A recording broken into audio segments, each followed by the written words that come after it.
আমাদের ব্যক্তিগত নিরাপত্তার চেয়ে আমরা চাই রাষ্ট্রকে একটা নিরাপত্তার মধ্যে নিয়ে আসুক। ব্যক্তিগতভাবে তিনি আন্তরিক মানুষ, সজ্জন ব্যক্তিত্ব, সহজ সরল মানুষ, কিন্তু এই রকমের ব্যক্তি দিয়ে স্বরাষ্ট্র মন্ত্রণালয় চলে না।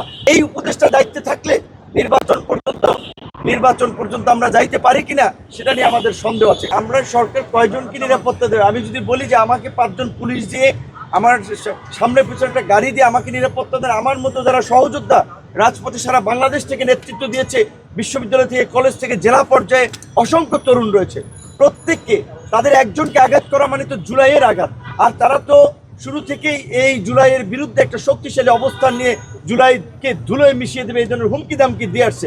আমাদের ব্যক্তিগত নিরাপত্তার চেয়ে আমরা চাই রাষ্ট্রকে একটা নিরাপত্তার মধ্যে নিয়ে আসুক, সমাজের সকল শ্রেণী পেশার মানুষের নাগরিকত্ব নিশ্চিত করুক। আর স্বরাষ্ট্র উপদেষ্টা প্রকৃত অর্থে বলতে গেলে স্বরাষ্ট্র উপদেষ্টা এবং আইজিপির বিরুদ্ধে অভিযোগ যে তিনি আপনার ফ্যাসিবাদের দোসর ছিলেন, ছাত্র দলের নেতা, সাবেক বিএনপি নেতা পিন্টুর হত্যাকাণ্ডের সময় তিনি আপনার এসবির দায়িত্বে ছিলেন, সেই সময় এই আপনার পিলখানার হত্যাকাণ্ডে তার সংশ্লিষ্টতা উঠে এসেছে। টানা তৃতীয়বার অর্জন করেছে দেশের সেরা সুপার ব্র্যান্ড স্বীকৃতি বসুন্ধরা টিস্যু।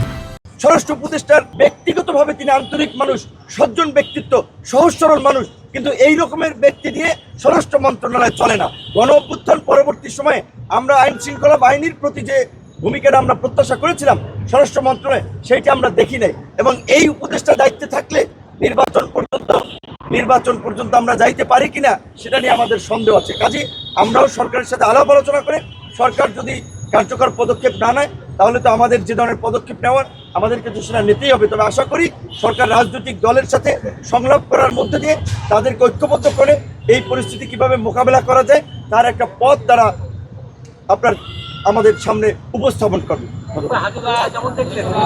না, মোটা দাগে তার অবস্থা ক্রিটিক্যাল।